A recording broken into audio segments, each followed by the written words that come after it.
한국은 전쟁을 하지 않고 세계를 굴복시킨 유일한 나라입니다. 전 세계가 웃었습니다. 이 작은 나라가 무슨 전략을 바꾸고 무슨 판을 뒤엎겠냐며 코웃음을 쳤죠. 하지만 지금은 다릅니다. 미국 국방부 보고서엔 한국 변수가 가장 먼저 등장합니다. 중국은 한국을 중심으로 지도를 다시 그리기 시작했고, 러시아는 회담 날짜보다 먼저 한국의 움직임부터 확인합니다. 도대체 무슨 일이 있었던 걸까요? 폴란드가 한국에 무기를 요청했고, 사우디가 한국의 기술을 군사 기밀로 분류했고, 미국은 한국이 없으면 동맹도 없다는 경고문을 발표했습니다. 하지만 정작 한국은 말하지 않았습니다. 오로지 행동으로만 보여줬습니다. 그 결과 지금 누구도 명령하지 않았지만 모두가 먼저 한국을 따르게 되었습니다. 그 믿기 힘든 이야기. 지금부터 그 현장에 있었던 외국 전문가가 직접 고백합니다. 저는 로버트 프레스콧입니다. 미 해군 전략사령부에서 27년간 근무했고 잠수함 작전과 수중전 전략 분야에서는 꽤나 이름을 알렸던 사람이에요. 핵잠수함의 침묵작전, 해저 감시망 구축, SLBM 실전 운용 시뮬레이션. 이런 단어들이 제 삶이었죠. 전역 후에는 나토 해군 전략연구소에서 객원 수석 연구원으로 초빙돼 다시 펜을 들었습니다. 여전히 바다는 제 일터였고 바다를 지배하는 나라가 세계를 지배한다고 믿고 있었어요. 그래서였을 겁니다. 제가 한국을 무시했던 건 한국이 디젤 잠수함 가지고 핵억제 전략을 논한다고. 처음 이 보고서를 읽었을 때 저는 코웃음을 쳤어요. 그 나라가 가진 잠수함은 20척도 안 되는 디젤 기반이었고 SLBM도 최근에서야 실험 단계에 들어갔다는 얘기가 들렸으니까요. 반면 북한은 76척. 물론 구형이지만 수치만 보면 압도적이었죠. 저는 미국 국방부 요청으로 한국 도산 안창호급 잠수함의 SLBM 시뮬레이션을 참관하게 됐어요. 사실 큰 기대는 없었습니다. 그래봤자 독일에서 기술 좀 들여와서 만든 배 아니야? 이런 생각으로 임했죠. 하지만 도산 안창호함이 수면 아래로 사라지던 그때 아무런 소리도 진동도 기포도 없었어요. 시야에서 사라지는 데 걸린 시간은 고작 27초. 하지만 제 머릿속에 남은 충격은 아직도 사라지지 않았습니다. 이게 정말 디젤 잠수함이라고. 처음에는 믿기지 않았죠. 훈련 시작 전 한국 측 장교에게 간단히 물어봤어요. 이번 임무는 어떤 겁니까? 그는 짧게 대답했습니다. 추적 없는 침투. 타격 후 무사복귀. 웃음이 나왔어요. 아니, 그게 실전에서나 가능한 일이죠. 시뮬레이션 훈련에서 얼마나 보여주겠습니까? 그렇게 생각했던 제가 그날 이후 제 27년 경력을 다 부정하게 됐어요. 훈련은 사전 통보 없이 시작됐습니다. 그런데 우리 쪽 통제실에서는 아무런 소음 탐지도 위성 추적도 불가능했어요. 말 그대로 무의 움직임이었습니다. 심지어 도산 안창호가 작전 지역으로 출항했다는 사실조차 훈련 종료 직전에 알았어요. 말이 됩니까? 열흘 내내 그 잠수함은 수면 위에 한 번도 떠오르지 않았습니다. 그저 목표 해역에 정확히 SLBM 모에 탄착을 가하고 예정보다 3시간이나 빨리 귀환했을 뿐이었죠. 탄착 오차는 8.3m. 그것도 500km 이상 떨어진 해역에서. 나토 기준으로도 그건 거의 기적에 가까웠어요. 게다가 SLBM이 탑재된 디젤 잠수함이라니요. 도산 안창호함의 소음도는 110데시벨 이하로 측정됐습니다. 이는 미국의 버지니아급보다도 조용해요. 그 수치를 보고 저는 입을 다물 수가 없었습니다. 이건 잠수함이 아니었어요. 물 아래 움직이는 전략 국가였죠. 그날 밤 충격에 빠져 혼자 중얼거렸습니다. 이 나라. 진심이구나. 이건 기술의 문제가 아니었습니다. 한국은 그 어떤 자원도 거대한 군사 예산도 없이도 단 한 척으로 세상을 압도할 수 있는 전투 철학을 가지고 있었거든요. 며칠 후 기술자들에게 물었습니다. 어떻게 이게 가능했습니까? 그중 한 명이 조용히 말했죠. 우린 무기를 만든 게 아닙니다. 우리 아버지 세대가 흘린 땀으로 방패를 만든 겁니다. 도산 안창호함의 함장은 나중에 이런 말도 했습니다. 이 잠수함에는 조선소 기술도 정부 예산도 들어갔지만 제일 많이 들어간 건 한국이라는 이름입니다. 제가 뭐라고 대답할 수 있었겠어요.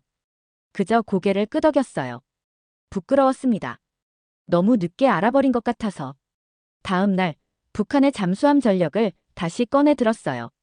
불과 며칠 전까지만 해도 저는 숫자를 믿는 사람이었습니다. 북한이 보유한 76척의 잠수함은 나토 전략 시뮬레이션에서도 항상 변수로 등장했으니까요. 한두 척만 한국 해역에 침투해도 마비된다. 그런 분석이 지배적이었어요. 하지만 도산 안창호함을 직접 본 이후 저는 확실히 달라졌습니다. 북한의 대다수 잠수함은 구형 디젤, 소련과 중국에서 들여온 로미오급, 위스키급이에요. 내부 설비는 70년대 기술에 머물러 있고 자망 지속 시간도 짧았어요. 일부는 아예 수중 침투만을 목적으로 만든 공작용 잠수정이었는데 정작 무장도 부실했죠. 반면 한국의 보유 잠수함은 고작 20척 남짓. 처음엔 왜소해 보였지만 지금은 전혀 달라 보였어요. 한 척이 10척을 압도할 수 있다면 그건 전쟁이 아니라 예술이거든요. 훈련이 끝난 날 한국해군전략센터에서 시뮬레이션 영상을 하나 봤습니다. 첫 장면은 북한의 디젤 잠수함 5척이 남해 해역을 침투하는 장면이었고 다음 장면은 도산 안창호함 한 척이 서해 상공을 통과해 SLBM을 모해 발사한 뒤 귀환하는 장면이었어요. 결과를 보니 북한 잠수함은 모두 15시간 안에 탐지되거나 격침됐고 도산 안창호는 위성도 수중 음탐기도 놓쳐버렸어요. 그 시뮬레이션을 본 미 해군 중령 하나가 저한테 이렇게 말했어요. 이건 군사작전이 아니라 바다 위의 체스야. 한국은 수를 두는 게 아니라 판을 통째로 읽고 있군. 도산 안창호함을 처음 봤을 때 솔직히 제 머릿속엔 독일이 떠올랐어요. 제가 군 생활을 하면서 가장 높이 평가했던 잠수함 제작국이 독일이었고 한국이 초기에 독일의 기술을 도입했다는 것도 알고 있었으니까요. 그래서 솔직히 말하면 한국산 잠수함도 결국 독일의 그림자겠지라는 생각을 했어요. 그랬던 제가 그 조선소에 발을 들이고 15분 만에 생각을 바꿨습니다. 선체 용접 라인, 센서 배치, 소음 차폐제, 미사일 격실의 진동 완충 구조까지. 이건 독일 기술을 흉내낸 게 아니었어요. 한국식으로 재해석된 완전히 새로운 무기 체계였습니다. 표면은 조용하고 단정했지만 내부는 완전히 전투 그 자체였죠. 야간 근무를 하던 기술자 한 분과 잠깐 도시락을 나눠 먹을 기회가 있었어요. 그분이 이런 말을 하더군요. 우리는 독일에서 기술을 배웠지만 지금은 우리가 기술을 다시 쓰고 있어요. 전 반문했죠. 그게 무슨 말씀이신가요? 그는 도시락을 잠시 내려놓고 말했습니다. 기술보다 먼저 배운 게 있어요. 바로 정신이죠. 그리고 이렇게 덧붙였어요. 이 잠수함은 조선소에서만 만든 게 아닙니다. 우리 부모님 세대가 버티며 만든 거예요. 전쟁이 다시 나면 우린 도망칠 데가 없다는 걸 알았으니까요. 그건 기술자가 아니라 국방 철학자의 말이었어요. 기술은 계약으로 살 수 있고 도면은 복사해서 가져올 수 있습니다. 하지만 정신은요, 복사할 수 없어요. 이 나라는 기억을 무기로 만들고 있었습니다. 분단의 아픔, 침략의 공포, 그리고 다시는 빼앗기지 않겠다는 각오. 그것이 도산 안창호함의 외형보다 훨씬 더 단단한 진짜 강철이었어요. 도산함 내부를 걷는데 한 청년 승조원이 말했습니다. 우리는 미사일보다 앞서 나가야 해요. 미사일은 발사되면 돌아오지 못하지만 우린 반드시 돌아와야 하니까요. 가슴이 먹먹했어요. 그건 전투원이 아니라 누군가의 아들이 하는 말이었거든요. 이 나라는 무기를 만들기 전에 사람을 만들고 있었고 사람이 만든 그 정신이 결국 무기를 지배하고 있었던 거죠. 과거엔 저는 강한 나라는 핵을 가진 나라라고 믿었어요. ICBM의 사거리, SLBM의 정확도, 핵잠수함의 은밀성. 수치를 기준으로 위협을 계산하던 제 시야엔 신뢰라는 무기는 보이지 않았거든요. 하지만 한국을 알게 된 뒤 진짜 강한 나라는 무기를 많이 가진 나라가 아니라 그 무기를 절대 남용하지 않는 나라라는 걸 깨달았습니다. 폴란드가 도산 안창호급에 관심을 갖기 시작했을 때 처음엔 비용 문제 때문일 거라 생각했어요. 독일이나 프랑스보다 저렴하고 납기도 빠르니까요. 그런데 어느 날 폴란드 해군 참모 하나가 제게 이런 말을 하더군요. 우린 무기를 고르는 게 아닙니다. 미래를 믿고 맡길 친구를 찾는 중입니다. 한국은 약속하면 절대 어기는 법이 없으니까요. 그 순간 전쟁 억지력의 본질이 무기가 아니라 사람이라는 걸 깨달았어요. 실제로 한국은 지금까지 모든 방산 계약을 단 한 번도 파기 없이 이행한 나라입니다. 심지어 납기일을 앞당긴 사례도 있었죠. 무기 납품 이후에도 운용교육, 정비훈련, 예비부품 공급까지 전담팀을 붙여 끝까지 책임지는 체계를 유지하고 있었어요. 이건 무기의 문제가 아닌 국가의 품격이었죠. 캐나다 해군 참모가 도산 안창호를 헌터라 부르길래 그 의미를 물었어요. 그는 웃으며 대답했어요. 적은 그 존재를 모릅니다. 하지만 아군은 그를 절대 의심하지 않죠. 한국 해군 조선 기술자와 식사를 하던 중 그가 이런 얘기를 했어요. 우리는 계약서 쓰기 전부터 상대국 장교를 가족처럼 생각해요. 왜냐면 그들이 이 무기에 타는 순간 그 생명은 우리 손에 달려 있으니까요. 그 말이 뼛속 깊이 들어왔어요. 무기란 건 결국 국가가 상대국에 건네는 무언의 약속이라는 걸 처음 알게 됐거든요. 그래서였을까요? 지금 전 세계 수십 개국이 한국의 무기를 사려고 줄을 서는 이유는 한국이라는 나라를 믿고 싶어서였어요. 솔직히 저는 한국이 보여준 것만으로도 충분히 놀랐다고 생각했었어요. 도산 안창호함, SLBM 탑재 능력, 세계 최저 수준의 소음 설계, 그리고 사후 지원까지 책임지는 신뢰도. 그 정도면 이미 글로벌 톱 클래스였거든요. 하지만 그 모든 건 겉면에 불과했습니다. 서울 ADEX 전시회, 어느 군수산업 부스에서 우연히 만난 국방과학연구소 박사 한 분과 나란히 앉아 점심을 먹게 됐어요. 도산 안창호 얘기를 하다가 제가 농담 반 진담 반으로 물었어요. 이 정도면 거의 끝판왕 아닙니까? 완성형이지 않나요? 그랬더니 그 박사님이 숟가락을 내려놓고 조용히 말하더군요. 아직 시작도 안 했습니다. 처음엔 농담인 줄 알았어요. 하지만 그가 조심스레 내민 태블릿 화면을 보고 말 그대로 얼어붙었어요. 화면에는 4,000톤 이상급 잠수함 설계도가 띄워져 있었고 추진체계 고연소 경수로 기반, SLBM 탑재량 최대 12기라는 문구가 명시돼 있었거든요. 이거 진짜입니까? 그는 미소만 지었죠. 대답도 안 했어요. 그게 더 무서웠습니다. 한국은 22년 동안 아무 말도 없이 핵추진 잠수함을 준비하고 있었던 겁니다. 프랑스, 중국, 인도 같은 국가들이 핵잠 한 척 띄우는데 30년 넘게 걸렸는데 한국은 시끄러운 외교전 하나 없이 그걸 물밑에서 다 끝내고 있었던 거예요. 더 놀라운 건 미국조차 이 사실을 정확히 파악하지 못하고 있었다는 점이었죠. 우리 쪽 정보라인도 겨우 최근에서야 한국이 진짜로 핵잠을 만들려는 것 같다는 결론을 내렸어요. 그 전까지는 다들 계획만 세운 거겠지 정도로만 생각하고 있었거든요. 한국은 그 어떤 언론 발표도 하지 않았고 보여주기식 시제품 전시도 없었어요. 정부도 입을 다물었고 심지어 개발자조차 자신이 진짜 핵잠을 만들고 있는지도 모를 정도였다고 하니까요. 이쯤 되면 국가 기밀이라기보다 국가 전체가 스스로의 존재를 감춘 작전이었습니다. 2003년 노무현 정부 시절 극비리에 시작됐던 KSSN 프로그램. 중단된 줄 알았던 그 프로젝트는 22년간 한 번도 멈춘 적이 없었어요. 다만 모두가 몰랐을 뿐이죠. 그날 밤 저는 침대에 누워 이런 생각을 했어요. 세계는 서로를 위협하려고 무기를 전시하지만 한국은 위협당할 순간을 대비해 무기를 감췄구나. 그런 나라가 어찌 무서울 수 없겠어요? 그들은 아무 말도 하지 않았고 보여주지도 않았고 외교석상에서 자랑조차 하지 않았어요. 그런데 이상하게도 그 침묵이 더 위협적이었거든요.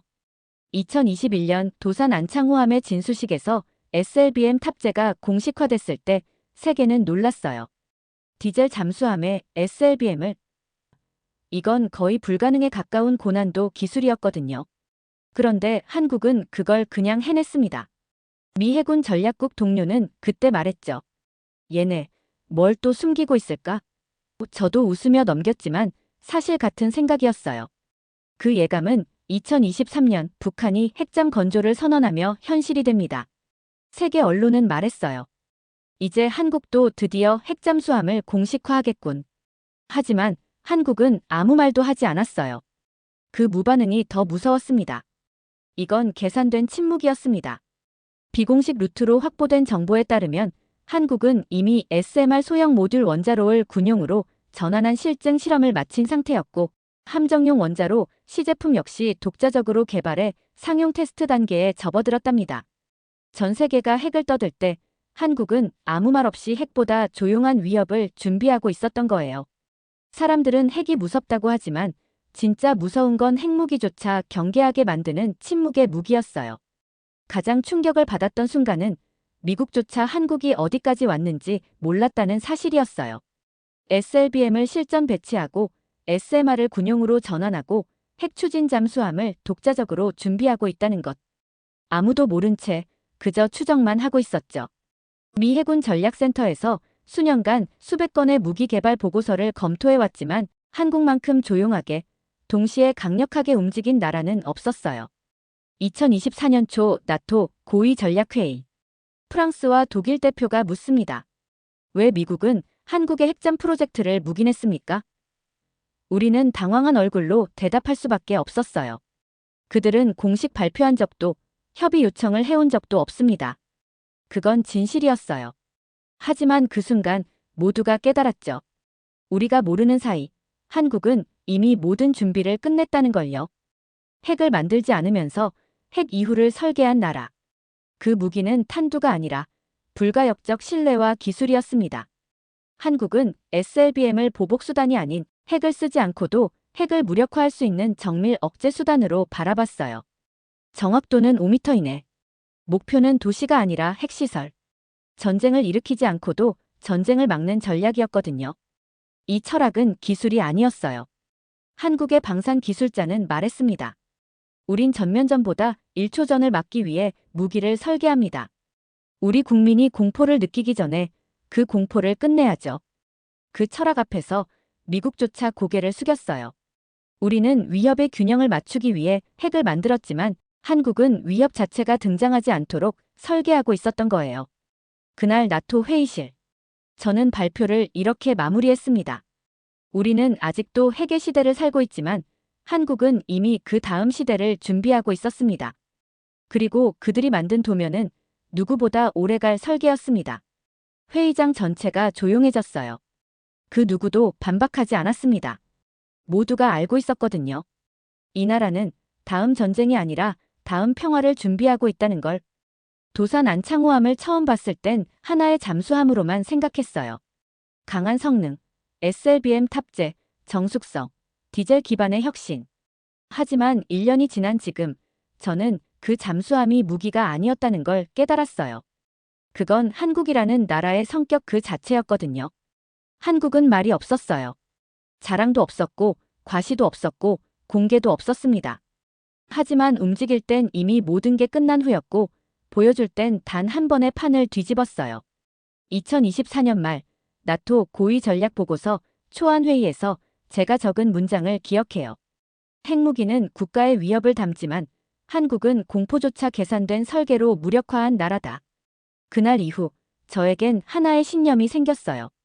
한국은 기술국이 아니라 전략국가 그 자체라는 겁니다. 그들은 늘 늦게 시작했지만 한 번도 늦게 끝낸 적이 없었어요. 베트남, 인도, 폴란드, 캐나다, 사우디. 지금 한국의 무기를 사려는 나라는 기술보다 사람을 보고 있었습니다. 한국은 무기를 팔지 않는다. 신뢰를 수출하는 나라다. 그 인식이 세계의 정서를 바꿨어요. 그리고 이제 저는 이 나라를 분석이 아닌 존경의 시선으로 바라봅니다. 핵을 만들지 않았지만 핵보다 무서운 침묵을 가졌고 핵을 쓰지 않으면서도 핵보다 빠르게 판을 끝내는 능력을 갖췄으며 전쟁을 일으키지 않으면서도 전쟁의 설계를 바꾼 나라. 2025년 초 한국은 정치적으로 혼란에 빠져 있는 시기였습니다. 그런데 나토 내부에서는 한국의 대응을 먼저 회의 안건으로 올렸습니다. 그게 바로 이 나라의 무서운 점이었어요. 혼란 속에서도 모든 시선이 집중된다는 것. 그건 이미지가 아니라 축적된 신뢰였습니다. 한국은 위기 때 절대 먼저 떠들지 않아요. 하지만 한번 움직이면 판 전체를 다시 짜죠. 그날 회의실에서 독일 대표가 조용히 말했어요. 지금 상황 때문에 잘 안 보이지만 한국은 뭔가 준비하고 있을 겁니다. 아무도 반박하지 않았어요. 프랑스, 영국, 캐나다, 심지어 미국조차 고개를 끄덕였죠. 이미 수없이 반복됐던 공식이었으니까요. 러시아 우크라이나 전쟁 때 한국은 병력도 파병하지 않았고 외교 무대에서 떠들지도 않았어요. 하지만 K9 자주포와 탄약, 정비팀, 교관, 훈련 시뮬레이터까지 전방위로 투입했죠. 그리고 그 결과 폴란드, 핀란드, 에스토니아는 한국을 방산 파트너가 아닌 전략 동맹국으로 격상시켰어요. 놀라운 건 그 모든 움직임이 요청을 받은 이유가 아니라는 거예요. 심지어 일부 병기는 그 나라 지형에 맞춰 커스터마이징된 형태로 미리 제작돼 있기도 했거든요. 이건 군사력이 아니라 예측력과 통찰력이 만든 전략 체계였어요. 전략국가란 단어가 있다면 한국이 그 정석이었습니다. 2024년 3월 한미연합훈련 도중 한국의 장보고급 잠수함이 북상하던 러시아 핵잠을 조기 추적했고 그 사실이 미국도 모르게 유럽 외신에 흘러나가자 각국 군 정보기관은 즉시 대응 분석에 들어갔다는 보고서를 보게 되었어요. 그리고 그 분석 보고서 첫 문장은 이랬습니다. 한국이 움직이면 전장은 바뀐다. 그 메시지는 전쟁 선언도 아니고 협박도 아니에요. 그냥 우린 준비되어 있다는 사실 하나. 그걸 보여주기 위해 이들은 말 대신 결과를 꺼내 보이죠. 그런 유형의 국가는 세계에서 거의 존재하지 않아요. 그래서 더 두렵습니다. 그리고 그 공포는 상대를 자극하는 공포가 아니에요. 상대를 주저하게 만드는, 결단의 무게를 실감나게 만드는 조용한 압박감이었죠. 그게 바로 한국의 무서운 전략이에요. 함부로 자극하지 않지만 함부로 무시하면 안 되는 나라. 침묵의 억제력. 그게 움직이는 순간 전 세계는 조용해져요. 왜냐면 모두가 알거든요. 한국은 한 번만 움직이면 된다는 걸. 한국에 대해 처음 들었을 때 그 이미지는 크지 않았어요. 전쟁의 기억, 분단된 국가, 기술력은 있지만 전략적 영향력은 약한 나라. 많은 전문가들이 한국을 성장 중인 국가라 불렀고 아직 판을 바꾸는 국가로 보진 않았죠.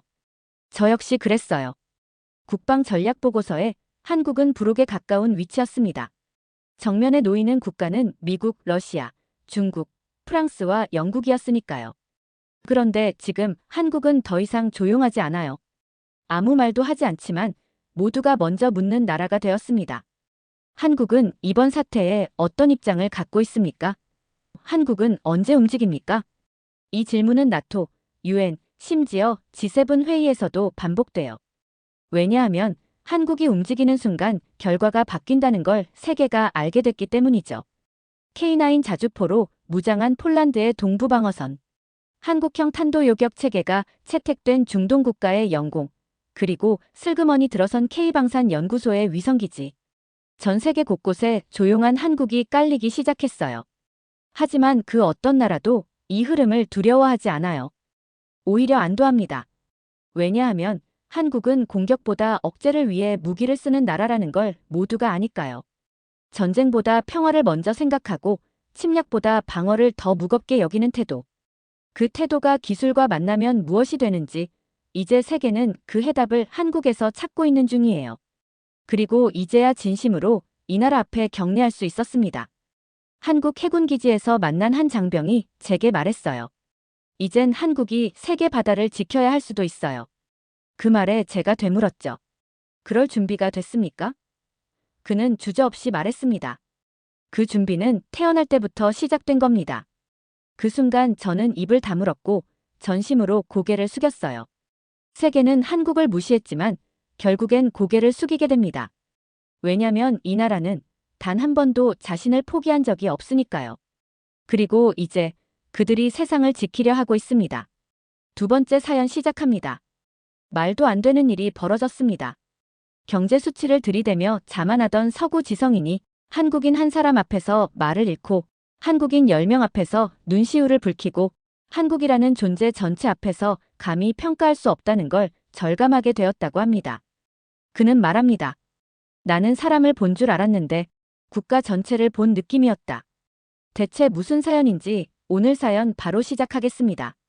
저는 독일 베를린에서 이민자 커뮤니티를 연구하는 국제문화교류재단 소속 연구원입니다. 수십 년간 다양한 민족을 관찰하고 각자의 문화가 타지에서 어떻게 표현되는지 기록해왔지만 한 번도 어떤 민족이 자신이 나라를 대표한다는 자의식을 그렇게 강하게 드러내는 경우는 본 적이 없었어요. 예외가 있다면 단 하나. 바로 한국인이었죠. 그날은 프랑스 파리 샤를드골 공항이었습니다. 국제회의 참석 후 돌아가는 길 대합실에서 대기 중에 습관적으로 사람들의 동선을 관찰하고 있었죠. 피곤한 여행객들은 각자의 세계에 빠져 스마트폰을 들여다보거나 책을 읽거나 혹은 그저 무표정하게 앉아 있었어요. 그런데 문득 한 장면이 제 눈을 사로잡았어요. 20살쯤 되어 보이는 한국인 청년 하나가 갑자기 주변 바닥을 둘러보더니 손수 쓰레기를 주워 비닐봉지에 담기 시작했습니다. 처음엔 청소 담당 직원인 줄 알았지만 자세히 보니 여행용 캐리어를 옆에 두고 일반인 복장을 하고 있었죠. 옆에 앉아있던 외국인들은 그 모습을 보고 저 사람 뭐지? 라는 눈빛으로 바라보기만 했어요. 그러다 한 노부부가 무거운 짐을 끌며 지나가자 그 청년은 본능처럼 자신의 캐리어를 챙기면서 노부부에게 다가갔어요. 그리고 노부부의 짐을 들어 에스컬레이터까지 데려다 주었습니다. 조심스레 다가가 말을 걸었습니다. 혹시 공항에서 일하시는 건가요? 그 청년은 멋쩍게 웃더니 이렇게 대답했어요. 아니요, 그냥 여행 왔어요. 그의 대답은 담백했지만 그 짧은 말 속에 담긴 무게는 결코 가볍지 않았어요. 그냥이라는 말 속에 그의 행동이 특별하지 않다는, 지극히 평범하고 당연하다는 인식이 담겨 있었거든요. 돌아오는 비행기 안에서 이 장면을 곱씹었어요. 왜 그 청년은 아무도 시키지 않았는데 그렇게 행동했을까? 서구에서는 개별성, 자율성, 개인의 선택이 무엇보다 중요하게 여겨지는데 그 청년의 행동엔 무언가 다른 가치관이 깃들어 있었던 거예요. 파리 공항의 청년 이후 한국인이라는 민족에 본격적으로 관심을 갖게 되었습니다. 한 명의 사례만으로는 충분하지 않았어요. 하나의 예외인지 아니면 일반적인 현상인지 확인하고 싶어 독일 뮌헨에서 열린 국제 청소년 스포츠 대회 현장을 찾았습니다. 뮌헨의 하늘은 맑았지만 경기장 안은 열기로 가득했어요. 문화교류를 겸한 국제 유소년 스포츠 페스티벌이라 한국, 일본, 미국 등 비유럽권 국가도 일부 초청되었어요. 독일, 프랑스, 영국 등 강국의 응원단은 경기장 이곳저곳을 채우며 압도적인 존재감을 뽐내고 있었어요. 색색의 국기와 응원 도구들, 얼굴에 페인팅을 한 팬들이 모여 축제 분위기를 만들어냈죠. 관중석을 둘러보던 중 구석에 자리 잡은 작은 무리가 눈에 들어왔습니다.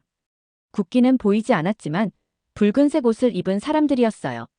그들은 자신들의 팀이 경기할 때마다 열정적으로 응원했지만 그 응원 방식이 유럽 응원단과는 사뭇 달랐어요.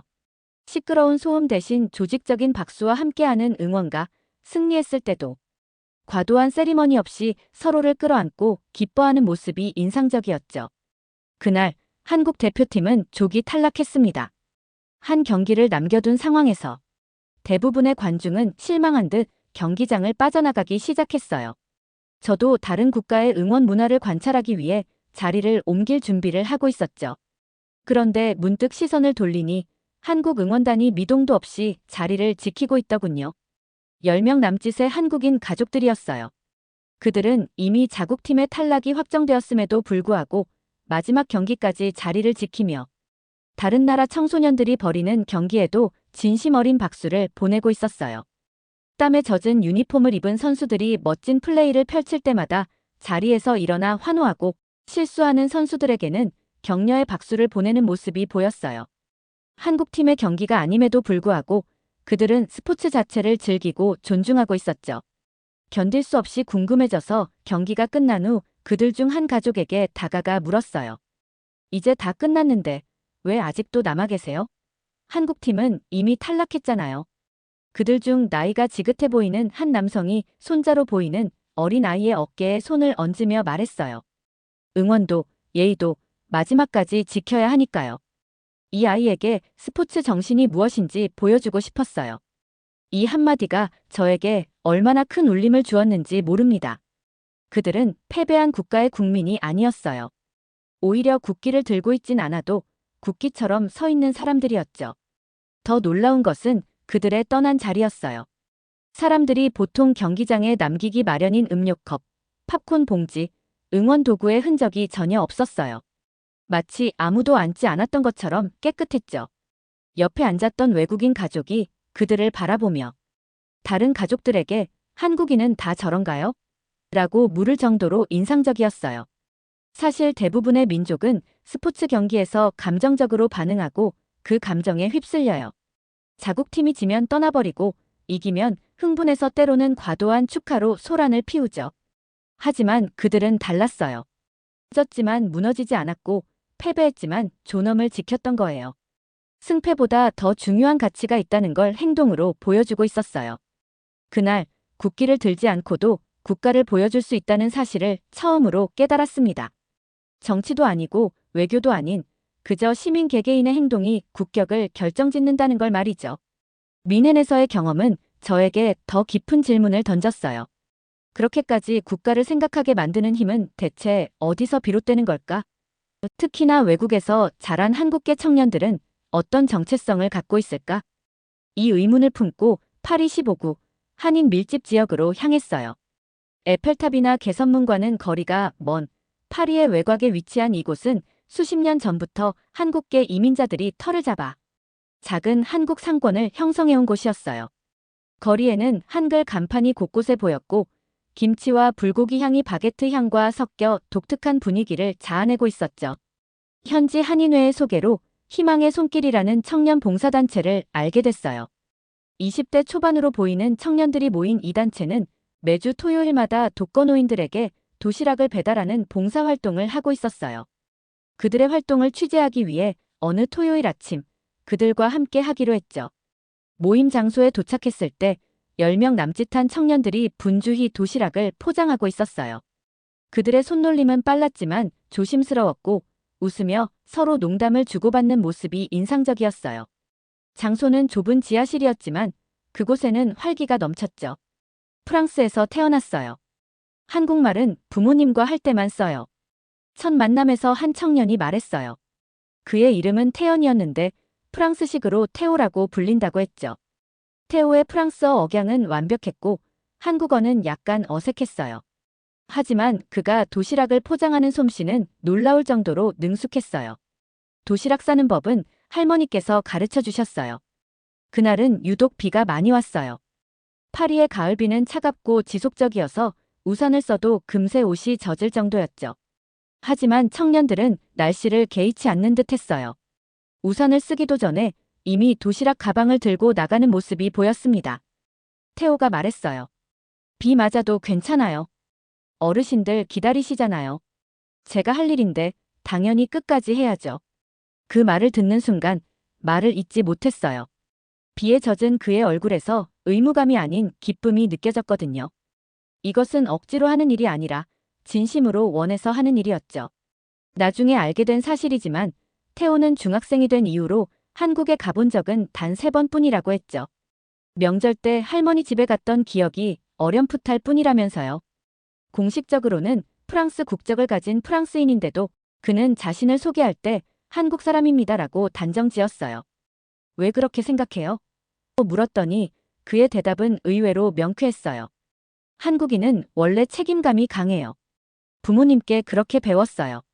남들이 안 봐도 본 것처럼 행동하죠. 그의 말은 문화적 자부심을 넘어 뼛속까지 내재화된 정체성을 보여주고 있었어요. 이 청년들이야말로 제 예상과 완전히 다른 존재였어요. 자국 문화가 희미해지는 이민 2세대는 보통 원래 조국과 심리적으로 멀어지는 경향이 있거든요. 그들은 대개 현지 문화에 더 동화되고 부모의 나라는 명절이나 특별한 날에만 기억하는 경우가 많아요. 하지만 이 청년들은 달랐어요. 조국의 언어를 배우기 위해 일요일마다 한국어 공부를 한다는 앙드레, 다른 프랑스 친구들 사이에서도 나는 한국 사람이라고 말하는 것을 자랑스러워하는 클레어. 그들에게 한국은 케이팝도 게임도 아닌 내면에 깊이 새겨진 존엄의 상징이었어요. 우린 한국을 밟아본 적은 없지만 한국을 품고 살아요. 이 얼마나 놀라운 인식인가요? 한국 정부도 아니고 공공기관도 아닌 그저 청년들인데 말이에요. 그들은 매주 토요일마다 도시락을 나르는 작은 행동으로 자신들의 정체성을 확인하고 있었어요. 국적은 프랑스였지만 마음속의 조국은 한국이었던 거죠. 저녁이 되어 모든 배달을 마치고 돌아온 그들의 얼굴에는 피곤함보다 뿌듯함이 더 많이 묻어났어요. 자신들이 한 일이 특별하다고 생각하지도 않는 듯했죠. 그저 당연한 일을 했을 뿐이라는 표정이었어요. 프랑스에서 이민 2세 청년들을 만난 뒤 한 가지 호기심이 더욱 짙어졌어요. 그렇다면 미국, 세계에서 가장 개인주의적인 나라에서는 한국인의 정체성은 어떻게 남아있을까? 미국은 멜팅팟이라 불리며 이민자들의 국가입니다. 대부분의 이민자 자녀들은 미국 문화에 빠르게 동화되고 부모 세대의 문화는 잊혀지는 경우가 많아요. 과연 그곳의 한국계 미국인들은 어떨까요? 뉴욕으로 향했습니다. 세계의 중심이라 불리는 이 도시에는 수많은 민족이 공존하고 있었죠. 맨해튼의 고층 빌딩 숲 사이에서 저는 컬럼비아 대학교 캠퍼스를 찾았어요. 아이비리그의 명문 대학인 이곳에서 공부 중인 한국계 미국인 유학생 에이미 정을 인터뷰하기로 약속했거든요. 도서관 앞 벤치에서 만난 에이미는 전형적인 미국 대학생 같았어요. 청바지에 티셔츠, 어깨에 걸친 가방에는 다양한 배지들이 반짝였죠. 그녀는 미 동부에서 태어나 자랐고 한국어는 약간 서툰 편이었어요. 때로는 영어 단어를 섞어 쓰기도 했죠. 하지만 그럼에도 그녀의 표정에는 확고한 자긍심이 담겨 있었습니다. 저는 미국 시민권자지만 부모님께 듣고 자란 게 있어서 마음은 늘 한국 쪽으로 기울어 있어요. 에이미의 말에 순간 이해가 잘 되지 않아 다시 물었죠. 정확히 무슨 뜻인가요? 그녀는 잠시 생각하더니 천천히 하지만 확신에 찬 목소리로 말했어요. 부모님이 늘 말했어요. 너는 미국에서 태어났지만 한국인이라는 것을 잊지 말라고요. 어린 시절부터 한국이 어떤 나라인지 듣고 자랐어요. 에이미는 책가방에서 작은 수첩을 꺼냈어요. 그 안에는 한글로 쓰인 일기와 메모들이 가득했어요. 때로는 영어 단어가 섞여 있긴 했지만 분명 한글이었어요. 매일 한국어로 일기를 써요. 때로는 어려워서 영어를 섞기도 하지만 포기하지 않아요. 이게 제가 한국과 연결되어 있는 방법 중 하나예요. 그녀는 이어서 덧붙였죠. 한국에 몇 번 가본 적은 없지만 항상 바르고 책임 있게 행동하려 해요. 그게 부모님이 자랑스러워하는 한국을 지키는 일이니까요. 에이미는 캠퍼스 내 한인 학생회의 회장이었어요. 그녀가 이끄는 학생회는 단순한 친목 모임이 아니라 한국 문화를 미국 대학 사회에 알리고 봉사활동을 하는 활발한 단체였어요. 특히 지역 노인센터 방문, 위안부 할머니들을 위한 모금 활동, 한국어 교실 운영 등 다양한 활동을 하고 있었죠. 가끔 다른 미국 친구들이 묻곤 해요. 왜 그렇게까지 해? 라고요. 그럴 때면 저는 이렇게 대답해요. 내가 한국인이니까. 그 순간 전율을 느꼈습니다. 한국에서 태어나지도 않았고 자란 환경도 다르며 국적조차 미국인인데 이토록 강하게 한국이라는 나라의 체면과 품격을 품고 있다니요. 게다가 그녀는 외모만 봐서는 한국인임을 알아보기 어려울 정도로 국제적인 외모였어요. 하지만 그녀의 행동과 말에서는 분명한 한국적 가치관이 느껴졌어요. 에이미는 학업 스트레스가 심할 때면 한국 드라마를 본다고 했어요. 그건 오락이 아니라 정서적인 위안이자 자신의 뿌리를 확인하는 방법이라고 했죠. 그녀에게 한국 문화란 자랑스러운 유산이자 정체성의 중심이었어요. 한국 사람은 원래 책임감이 강하잖아요. 그게 저한테도 자동으로 적용돼요. 이건 유학생의 노력과는 차원이 다른 이야기였어요. 그녀는 국적을 정체성으로 삼은 것이 아니라 정체성을 국기로 삼고 살고 있었던 거죠. 한국인의 행동이 정말 유별난 건가? 아니면 내가 과하게 해석하고 있는 걸까? 이 물음을 해결하기 위해 브뤼셀에서 열린 다문화 NGO 포럼에 참석했어요. 유럽의 정치 중심지인 브뤼셀은 다양한 국제 행사가 열리는 곳이죠. 전 세계 20여 개국 이민자 커뮤니티가 참여하는 이 행사는 각국의 문화와 전통을 공유하고 이민자 정책에 대해 논의하는 자리였어요. 중국계, 일본계, 베트남계, 필리핀계 등 수많은 아시아계 이민자 단체들도 참여했죠. 화려한 전통 의상, 다채로운 음식, 흥겨운 음악이 어우러진 이 행사는 마치 작은 세계 박람회 같았어요. 각 나라 부스마다 독특한 특색이 있었죠. 중국 부스는 크고 화려했고, 일본 부스는 정갈하고, 베트남 부스는 색채가 풍부했고, 필리핀 부스는 활기찼어요. 한국 부스는 크지 않았지만 한복 체험과 한글 이름 써주기, 전통 다과 시연 등으로 많은 관심을 받고 있었어요. 행사는 성공적이었습니다.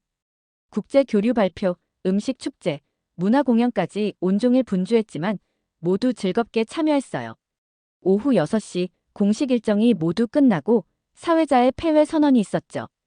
그러나 진짜 장면은 그 후에 벌어졌어요. 저녁 7시 본 행사가 끝나고 정리 시간으로 넘어가자 참가자들의 움직임이 눈에 띄게 갈렸어요. 중국계 단체는 미리 짐을 싸놓고 행사가 끝나자마자 순식간에 사라졌어요. 일본계는 자국 부스만 깔끔히 정리하고 마무리 인사를 나눈 뒤 조용히 퇴장했죠. 베트남계는 대부분 다들 가니까 나도 가도 되겠지라는 분위기로 흩어졌고, 필리핀계는 어차피 정리는 주최 측 몫이라며 일찌감치 택시를 불렀어요. 행사장은 점점 비어갔고 주최 측 스태프들만 남아 정리를 시작하고 있었죠. 그런데 단 한 그룹만 남아 있었어요. 바로 한국계 청년들이었습니다. 그들은 말없이 청소도구를 들었고 쓰레기 봉투를 갈고 바닥을 쓸고 테이블을 정리하기 시작했어요. 놀라운 것은 그들이 자신들의 부스뿐만 아니라 행사장 전체를 정리하고 있다는 점이었어요. 심지어 다른 나라 부스까지도 말이죠. 처음엔 아직도 안 간 건가? 라고 생각했지만 그들의 행동을 자세히 보니 이건 우연이 아니었어요. 그들은 계획적으로 남아서 정리를 돕고 있었던 거예요. 이건 책임감이 아니었어요. 그들에게는 이 모든 공간이 한국의 얼굴이었던 거예요. 행사에 참여한 한국인으로서 그들은 행사장이 깨끗하게 정리되는 것까지 자신들의 책임으로 여기고 있었죠. 심지어 주최 측 스태프가 이제 괜찮아요. 집에 가셔도 됩니다. 우리가 할 일이에요라고 말했을 때도 그들은 고개를 숙이며 이렇게 대답했어요. 끝까지 하고 갈게요. 많은 사람이 함께하면 더 빨리 끝나니까요. 그들의 헌신적인 모습에 주변 스태프들도 감동했는지 한국 사람들은 진짜 다르다고 말하기 시작했어요. 더 놀라운 것은 그 모습을 본 다른 국가. 참가자들 몇몇이 하나둘 다시 돌아와 뭐 도와줄까? 라고 물어보기 시작했다는 점이었어요. 처음에는 1명, 2명.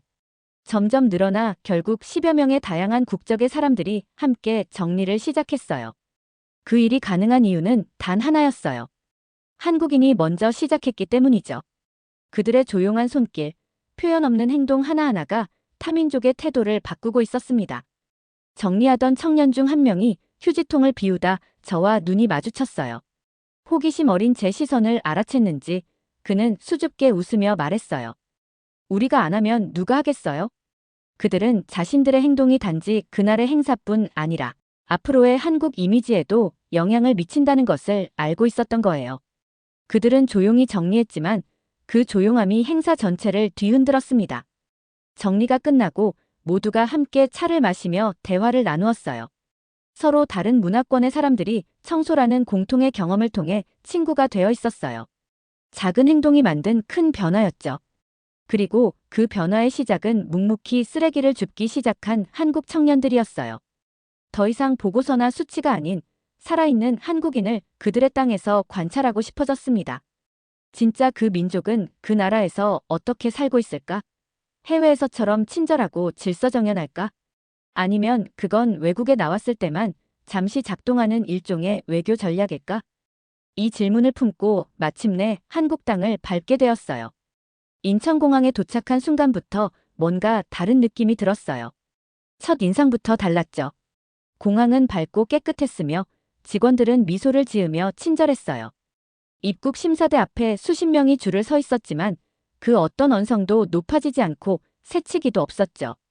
다른 나라 공항에서 종종 볼 수 있는 불만 섞인 한숨이나 짜증난 표정도 보이지 않았어요. 비행기에서 내릴 때부터 눈에 띄던 건 무거운 짐을 내리고 있는 노인에게 자연스럽게 도움을 주는 청년들이었어요. 특별히 요청하지 않았는데도 주변에 도움이 필요한 사람을 발견하면 스스로 나서서 돕는 모습이었죠. 인천에서 서울로 향하는 공항철도를 탔어요. 혼자 여행하는 외국인이었지만 길을 찾는데 어려움이 없었어요. 표지판이 영어로도 잘 되어 있었고 모르는 것이 있으면 주변 사람들이 도움을 주려고 했거든요. 한국어를 몰라도 의사소통이 가능했어요. 서울 시내 지하철로 향했습니다. 빠르고 효율적인 대중교통 시스템이 인상적이었지만 더 인상적인 건 사람들의 행동이었어요. 지하철역에서 다리에 기부스를 한 노인이 목발을 짚은 채 조심스럽게 플랫폼을 걷고 있었는데 어떤 젊은 남성이 그분을 도와탔어요. 그것도 특별한 말 없이 마치 일상처럼 자연스럽게요. 도움이 특별한 선택이 아니라 그저 당연한 일이라는 듯이 작동하는 사회로 보였어요. 식당에서도 마찬가지였습니다. 한 손님이 물을 쏟자 직원도 아닌 바로 옆쪽에 앉아있던 다른 손님이 냅킨을 건네주고 괜찮으세요? 라고 먼저 말을 걸었어요. 서로 모르는 사이인데도 불편함을 돕는 것이 자연스러운 문화였죠. 길거리에서는 외국인인 저를 힐끗 보던 아주머니가 짧은 영어로 help you 라고 말을 건넸어요. 길을 묻지도 않았는데 말이죠. 서울 시내 곳곳을 돌아다니며 저는 작은 것들에 감탄했어요. 길거리에 쓰레기가 거의 없었고 사람들은 작은 쓰레기라도 주머니에 넣어 가져가고 있었죠. 서울 한복판에서 어떤 아이가 과자 봉지를 떨어뜨렸을 때 그 부모가 즉시 주워 가방에 넣는 모습도 보았어요. 누가 시킨 것도 아닌데 자연스럽게 환경을 생각하는 행동이었죠. 북촌 한옥마을을 방문했을 때는 외국인 관광객들이 큰 소리로 떠들고 사진 찍느라 주민들에게 불편을 주고 있었어요. 그런데 한국인 가이드가 부드럽게 그들에게 다가가 여기는 사람들이 실제로 살고 있는 곳이니 조용히 해주세요라고 설명하는 걸 보았어요. 자기 나라의 관광 명소에서조차 타인을 배려하는 마음이 먼저였죠. 저는 연구자로 왔지만 자꾸만 고개를 숙이게 되는 자신을 발견했어요. 관찰자가 아니라 한 사람의 인간으로서 존경심을 느끼고 있었던 겁니다. 노트에 기록하기 바쁜 장면들이 계속 이어졌어요. 이 나라 사람들은 자랑하지 않았어요. 우리는 민족의 우수성을 세계에 알리자. 그 같은 말은 현실에서 단 한 번도 들을 수 없었죠. 그들은 그저 조용히 일상에서 자기 나라를 대표하고 있었습니다. 마치 그것이 특별한 일이 아니라 그저 살아가는 방식인 것처럼요. 무엇이든 줄을 서고 누구에게든 고개를 숙이고 심지어 남의 잘못에도 괜찮습니다를 먼저 말하는 사람들. 저는 택시 안에서 창밖을 보며 이런 생각을 했어요. 이 나라 사람들은 위로 올라가려는 게 아니라 함께 살아가려는 민족이구나. 그건 아주 낯설면서도 동시에 부러웠습니다. 한국에서의 일주일은 저에게 큰 울림을 주었어요. 제가 본 것은 완벽한 사회가 아니라 불완전함 속에서도 서로를 배려하며 살아가려는 사람들의 모습이었어요. 그리고 그 모습은 해외에서 만났던 한국인들과 놀랍도록 일치했어요. 그들은 외국에서만 특별히 행동하는 것이 아니라 그저 자신들의 일상을 그대로 가져간 것뿐이었죠. 한국에서의 경험을 바탕으로 연구자로서 다시 차분히 접근하기 시작했어요. 유럽 내 이민자 통계, 다문화 행동 분석 보고서, 그리고 한국 현대사까지 들춰보게 되었습니다. 왜 한국인은 이토록 강한 국가 정체성과 책임감을 가지고 있는지 그 근원을 찾고 싶었거든요. 그 과정에서 하나의 그림이 보였어요. 한국은 끝없이 외세에 침탈당하고 패배와 분단을 겪고도 그 누구보다 빠르게 일어선 나라였어요. 일제강점기, 6.25 전쟁. 모두 현재 살아있는 노인 세대가 직접 경험한 역사였죠. 전쟁의 폐허 위에서 아무런 자원도 없이 그들은 오직 국민이라는 이름으로 움직였고 기적처럼 산업화와 민주화를 동시에 이뤄냈어요. 60년대에는 세계 최빈국 중 하나였던 나라가 이제는 세계 10위권 경제대국이 되었죠. 이런 압축 성장의 과정에서 국민들은 우리가 하면 된다는 자신감과 동시에 우리 한 명의 실수가 나라 전체의 신뢰를 무너뜨릴 수 있다는 책임감을 동시에 학습했던 거예요. 특히 1970에서 80년대 해외로 파견되었던 간호사, 광부, 기술자, 유학생들은 한국 사람답게 행동하라는 교육을 공식적으로 받았다고 합니다.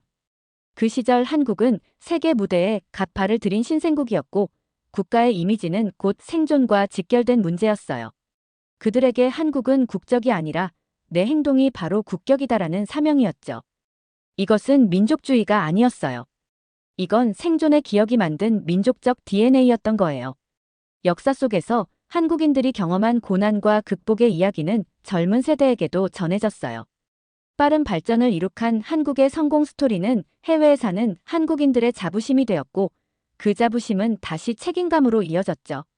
우리 민족이 이렇게 대단한 일을 해냈으니 나도 그 명예를 더럽히지 말아야지라는 생각이 자연스럽게 형성된 거예요. 한 번은 이런 이야기를 들은 적이 있어요. 한국인은 국가대표 유니폼을 입지 않았을 뿐이지 어딜 가든 태극기를 등에 지고 다니는 사람들이다. 너무나 정확한 표현이었어요. 그래서 그들은 말 한마디, 몸짓 하나에 민족의 체면이 걸려 있다고 여기는 거죠. 이건 자발적 훈련이면서 동시에 자부심이기도 했어요. 더 놀라운 건 이런 의식이 강요된 것이 아니라는 점이에요. 제가 만난 한국인들 중 누구도 국가가 그래야 한다고 해서라고 말하지 않았어요. 그들은 모두 당연히 그래야 하니까라고 말했죠. 때로는 이런 특성이 개인에게 부담이 될 수도 있을 거예요. 항상 모범을 보여야 한다는 압박감, 실수를 하면 안 된다는 중압감. 하지만 제가 본 한국인들의 얼굴에서는 그런 부담감보다는 오히려 자랑스러움이 더 많이 느껴졌어요. 한국을 떠나기 전날 다시 인천공항에 섰습니다. 출국장엔 언제나처럼 긴 줄이 있었지만 그 줄엔 짜증 대신 질서와 배려가 흐르고 있었어요.